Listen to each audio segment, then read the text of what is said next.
Assalamu alaikum everyone, my name's Farah Halaby and I'm a professional Muslim life coach, and I'd like to ask you, do you talk to yourself in the kindest way? When you are going through your day and you've got the little voice in your head that's just, chattering away, do you speak to yourself in the kindest of ways? Are you compassionate to yourself? Are you kind to yourself? Think about it now. What have been the thoughts percolating in your mind today? How have you consumed your mind? With what have you consumed your mind? What have you been thinking about today? And how have you been speaking to yourself today?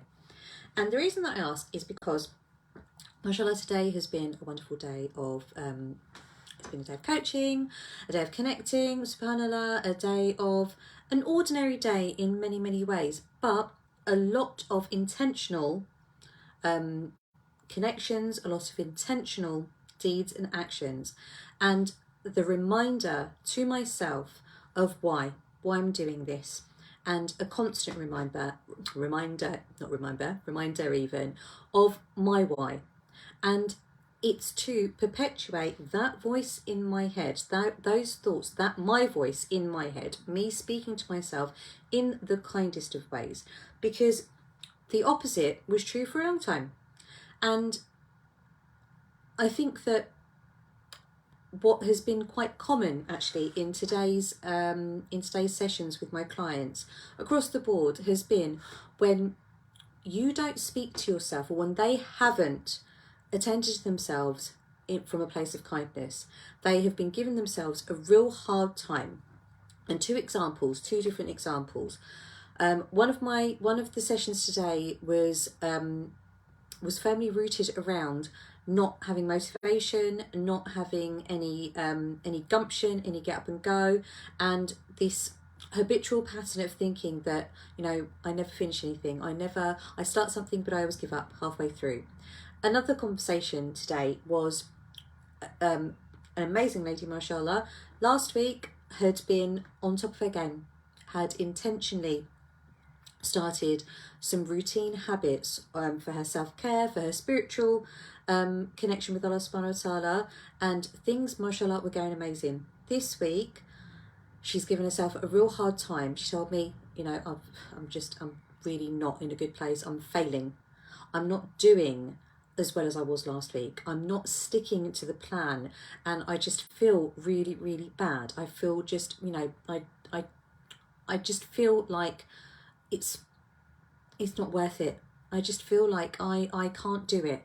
And there was a lot of negative self-talk. There was a lot of, I do this all the time. I go through peaks, and then I just can't seem to sustain it. I can't be consistent. I'm either really high or, really not doing very well at all. And all the while she's talking to me, she's telling me how she has been talking to herself during the day. I'm really bad at this. I never stick to anything. I can't do it. It's too hard. I missed up. She'd performed some sunnah prayers twice. She'd done her hajj twice, but on the third day she was finding it really, really difficult to get up, and she'd missed her routine schedule of how she wanted to play out these days of Dhul Hijjah, and she was giving herself a real hard time. And in the whole conversation that we had, it was very much, or in the main part of the conversation that we had, when she was speaking about herself in a very negative manner, in a very negative way, and that's what she was telling me. But throughout the day, she'd been telling herself worse. She'd been judging herself really, really harshly. We are our harshest critic. We would find it really difficult to speak to other people the way that we speak to ourselves in our minds. And she was giving herself a real hard time. And when we looked at what she does with that, how she does go on in her day when she's doing that, when you've got all of that negative self-talk, her actions, she's not inspired to do anything. If anything, they keep her stuck. All the while she's thinking what she hasn't achieved, the failure that she thinks she is, how she never gets things done. Nothing is being inspired to be done. It's not like that is making her think, okay, well, I'm going to go out for that walk that I missed. I'm going to go out, I'm going to pray, and I'm going to read however many pages of the Quran that I didn't do. It's not inspirational at all. It's just keeping her stuck. And then she went to, well, why do I do that? Why? There is no answer that is going to qualify that response. There's no answer that is going to give her peace. It's just going to give her more and more questions, because all the while she's asking herself why, she's going to think, oh, it's because I'm lazy, or it's because I'm this, or it's because, I never stick to anything. So all the while she's trying to reason out why she hasn't done it, she is making and she's making more of that same feeling of feeling deflated, feeling dejected, feeling frustrated, feeling just really, really awful about herself. When we look to what you can do, because all the while you look at what you haven't done, you can't go back in the past and change it, and all the while you're giving yourself a hard time, you're not moving forward, you're not inspired, you're not motivated. To cut that short, to cut that being down on yourself story, is to first of all catch what it is that is consuming your mind, being aware that that's what is going on. Once we've done that, and this is what I help my clients with, helping them to manage their mind, helping them to understand what is going on in their minds, what it is that's consuming their minds, and helping them catch themselves and stopping themselves dead. But it's not stopping themselves dead, sorry, stopping that train of thought dead. And then intentionally creating new thoughts and looking up, and the best way that you can move forward, because all the while you're looking back at what you haven't done, it's not getting you anywhere. But when you ask yourself, what can I do right now with the level of energy, resource, time, wealth even, right now? What can I do right now? It gives you an in to what is possible, because all the while you're looking at what you haven't done, or what, and what a failure you are, or how bad on yourself you are, you're just looking at challenges and problems that you can't change, because you can't go back and change them. And all the while you're looking at what you haven't done, what you've not achieved, and giving yourself a hard time, there is no space for solutions. There is no space to feel better. There is no space to move forward, because you're not in that moment thinking about feeling better or moving forward. You're giving yourself a hard time, and then you go to why? Like I said, there's never an answer that is going to make you feel okay with it. It's just going to give you more of, it's because you're this, and it's because you're lazy, and it's because you're that, and it's because you never stick to anything. It's just going to make you feel worse. So by understanding that is what is happening with you, and then moving forward by cutting those dead thoughts, that dead word out, and focusing on what is possible. What can I do right now with the level of energy, time, resources, desire, inclination that I have right now? It gives you a solution. At least it gives your mind a way of looking to what is possible, what you can do. And then going to town, consuming your mind with thoughts, evidence-based, that you have done. For the 2 nights that this lady had managed to pray tahajjud, and then on the 3rd night when she felt too tired, she was berating herself. She successfully prayed tahajjud twice, consecutively. MashaAllah. By going to what you have done. Another lady, she didn't go for her daily walk. She'd said to herself, right, I'm going to walk 10 minutes every single day. She hadn't. And the one day that she doesn't go for the walk obliterates the 7 days that she had, or however many times that she had done last week. When we focus on what we're not doing, we obliterate, we don't see, it fogs out everything that we have. And from that place, when we just think about what we haven't done, we'll think about all of the other times that we haven't done that. We won't think of the times that we have. We won't think of the successes. But by intentionally thinking to yourself, I know what's going on here, catching yourself, okay, what can I do right now with the level of energy, resources, wealth, time I have right now? What do I want to do? The inclination right now. What can I do right now?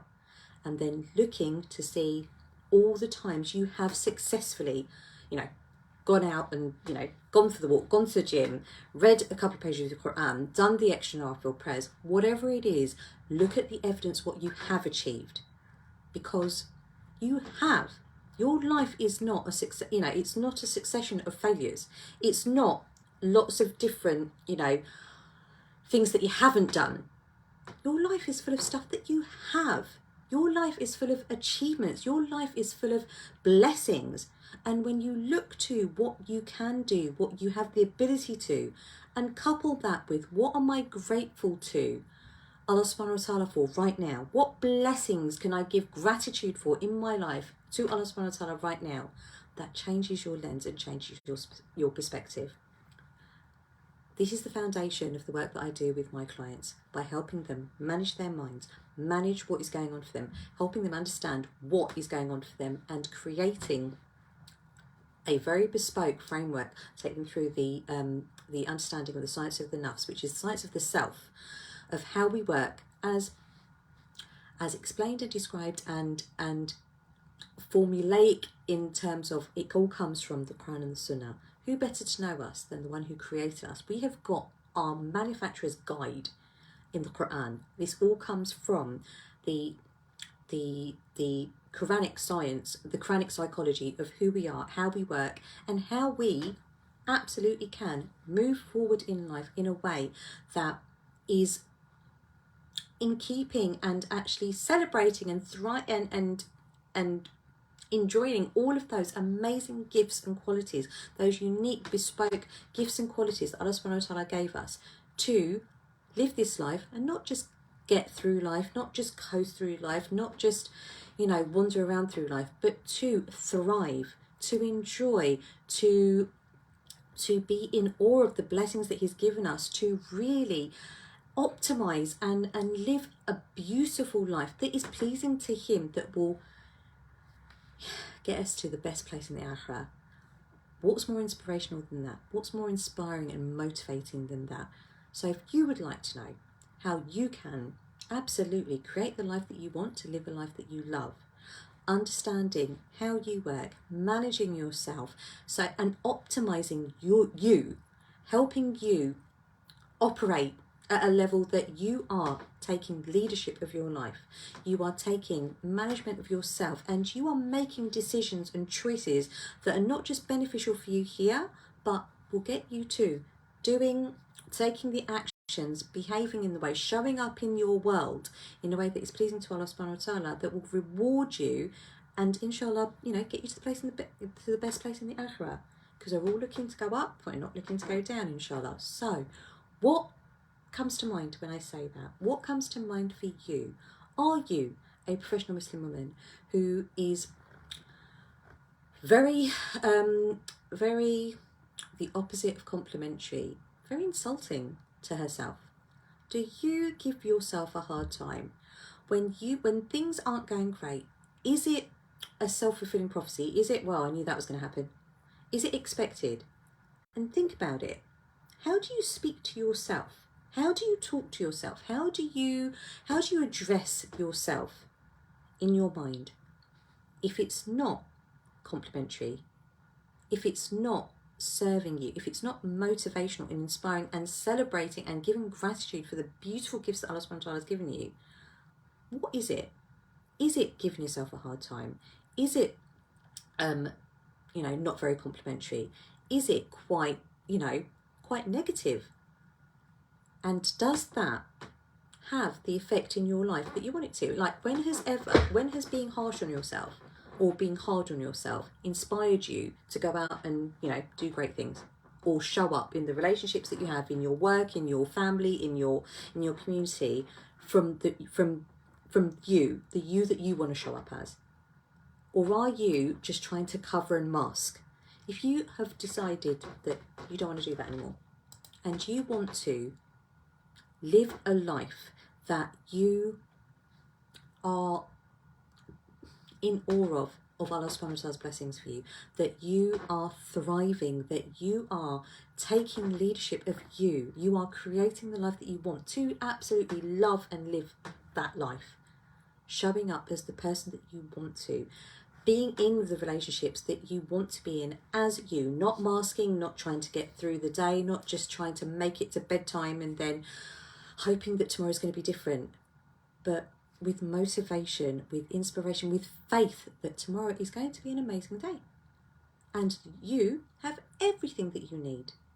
Allah subhanahu wa ta'ala has given you everything that you need to not just make the best of these best days, but to be the best in your best life.